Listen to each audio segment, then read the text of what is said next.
Baik, masih di metode cut off. Untuk selanjutnya kita akan masukkan neraca awal atau saldo-saldo yang ada di koperasi Anda masing-masing melalui jurnal. Jadi ada dua, kalau misalkan koperasi Anda baru berjalan, maka Anda nanti untuk masukkan semua biaya-biaya, semua masukan modal dan sebagainya itu bisa melalui transaksi kas bank. Sedangkan bagi koperasi yang sudah berjalan, maka harus memakai metode cut off, ya seperti yang sudah kita jelaskan di video sebelumnya. Oke, metode cut off ini kita akan masukkan isi neraca dan laba rugi yang sudah fix, yang sudah mungkin Anda cetak per tanggal cut off-nya, misalkan tanggal 31 dan sebagainya. Oke, caranya adalah sebagai berikut. Kita akan mulai dari menu jurnal yang ada di sini. Kita klik di sini. Di menu jurnal, oke, di sini. Setelah itu kita isi baru. Ya, misalkan kita posisikan tanggalnya adalah tanggal Februari tanggal 29, ya, seperti ini. Oke, referensi kita isi dengan tanda strip seperti ini saja. Lalu keterangannya adalah misalkan saldo awal, ya. Saldo awal per 29 Februari 2012. Oke, seperti ini. Baik, setelah itu tekan enter. Lalu kita akan memilih perkiraan sesuai dengan di neraca yang sudah Anda siapkan. Jadi sebelum Anda masukkan jurnal, masukkan saldonya ini, Anda harus menyiapkan neracanya yang sudah balance dan juga laba ruginya yang sudah balance, yang sudah sesuai dengan kondisi pada saat Anda melakukan cut off atau kondisi pada saat per 29 Februari 2012 ini. Oke. Baik, kita akan masukkan mulai dari kas. Setelah kursornya ada di nomor perkiraan ini, ya di sini.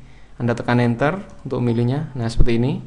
Lalu kita pilih kasnya. Nah, ini kas, kita pilih, tekan enter. Oke. Untuk kas kita posisikan di debit, ya. Misalkan saya isikan 61 juta. Ini saya memakai data contoh yang sudah fix, yang sudah balance, ya.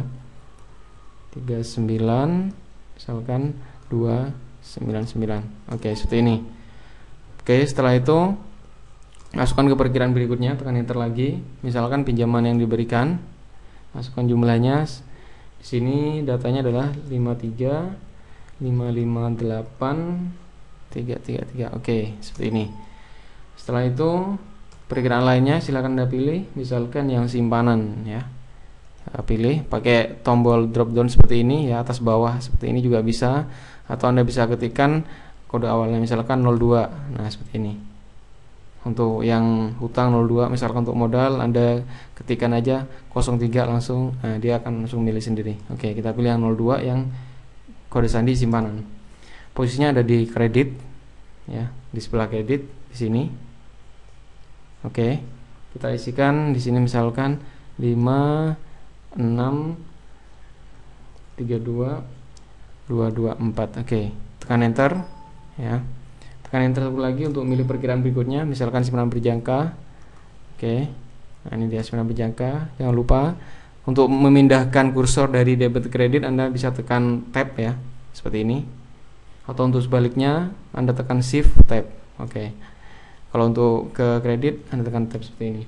Baik, isikan sini 2 juta misalkan. Oke, baik. Terus perkiraan berikutnya misalkan yang kelompok modal.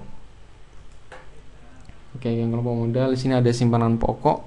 Oke, sama posisinya juga di kredit. Oke. Usahakan Anda tidak melakukan kesalahan pada saat metik, jadi harus perhatikan nilai-nilainya. Anda perhatikan jurnalnya apakah di debit dan kredit, dan juga mungkin perkiraannya juga jangan sampai Anda salah memilih, karena nanti itu ketika Anda melakukan kesalahan maka Anda harus mengulangnya dari awal atau harus menghapusnya lagi dan mengentrikannya lagi. Oke, simpanan wajib kita pilih di sini, masukkan 900.000. Oke, seperti ini. Setelah itu untuk berikutnya adalah modal penyertaan, ya, tetap kelompoknya di kelompok modal. Oke, seperti ini, dan posisinya juga di kredit.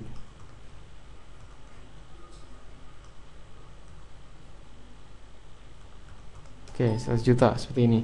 Nah, berikutnya kalau di neraca Anda ternyata ada SHU tahun berjalan, itu tidak perlu Anda masukkan, ya kan. Nanti SHU berjalan akan terhitung secara otomatis ketika Anda menyimpan, ya. Ketika isi jurnal ini selesai Anda simpan, maka nanti otomatis program akan menghitung sendiri berapa SHU berjalannya dan juga laba ruginya nanti akan menghitung sendiri. Jadi setelah terakhir modal penyataan, Anda langsung pindah ke laporan laba rugi, ya. Kalau misalkan pokoknya yang sifatnya adalah SHU tahun berjalan itu tidak perlu Anda masukkan, ya. Anda langsung pindah ke laba ruginya, ke laporan laba rugi. Oke, sekarang kita lihat laporan laba ruginya adalah yang pertama ada pendapatan bunga. Oke, kita pilih pendapatan bunga, bagiannya 04. Oke, ini dia pendapatan bunga, posisinya ada di kredit, ya. Ingat, posisinya ada di kredit, sesuaikan dengan di neraca Anda. Posisinya ada di kredit 5692 69. Oke, seperti ini. Setelah itu ada pendapatan lainnya, ada pendapatan administrasi. Oke, pendapatan administrasi, posisinya juga sama di kredit.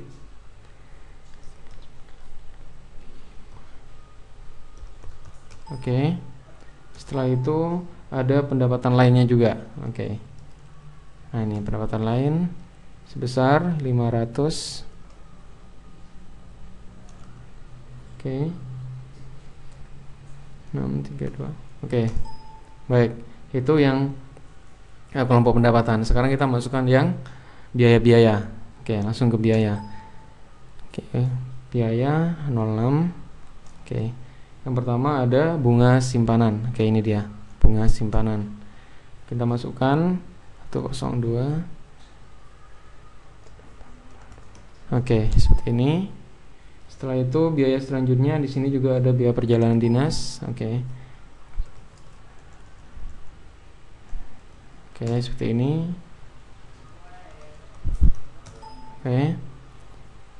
Berikutnya adalah ada gaji karyawan juga.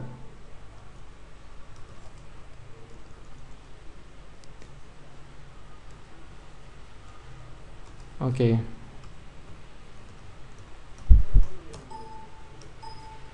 Selanjutnya ada di sini biaya lain-lain, ya.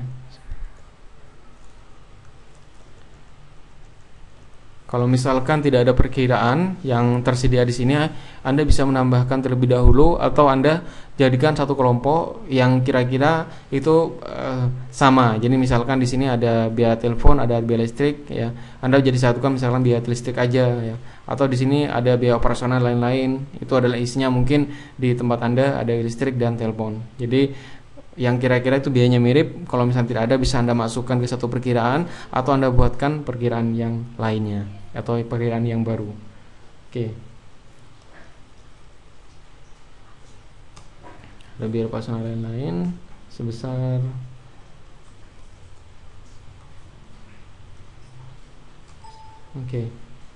seperti ini. Setelah itu di sini juga ada biaya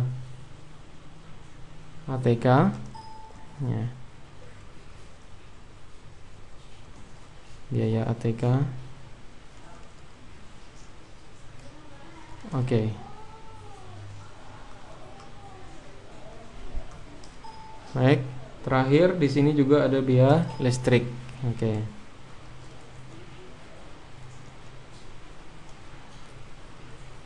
Sebesar 1.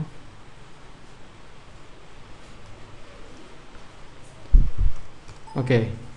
Jadi ketika Anda masukkan untuk isi jurnal ini, posisi di sini, ya, di selisih ini harus 0, harus sama antara debit dan kredit, harus sama. Jadi ketika di sini ada selisih, berarti ada perkiraan yang Anda tidak masukkan, atau bisa saja nilai yang Anda masukkan itu tidak sesuai dengan yang ada di data manualnya, ada di neraca maupun yang ada di laba rugi. Ya, jadi Anda harus perhatikan ini tidak boleh ada selisih di sini. Jadi harus imbang antara debit dan kreditnya harus sama. Oke, kalau sudah selesai seperti ini, berarti kita sudah selesai memasukkan data-data yang ada di laporan laba rugi dan di laporan neraca. Kita tinggal simpan saja. Oke. Seperti ini. Pastikan ada konfirmasi seperti ini. Data sudah disimpan, kita klik OK. Kita bisa juga mencetaknya. Kalau memang Anda ingin mencetak, seperti ini tampilannya. Nah, ini dia, ya. Nanti sebagai bukti bahwa Anda sudah masukkan saldo awal per 29 Februari ya. Kalau tidak Anda bisa tutup. Oke, kita keluar dan sekarang kita cek di neracanya ya, di menu daftar laporan neraca. Oke, nah ini dia. Nah, ini adalah laporan neracanya dan ini SHU tahun berjalan sudah tercetak secara otomatis. Dan ini pasti sama dengan data yang ada di laporan Anda kalau Anda masukkan nominalnya benar ya, ini sama. Nah, ini nanti akan match juga dengan di laporan di laba rugi. Kita coba keluar, kita lihat di laba ruginya.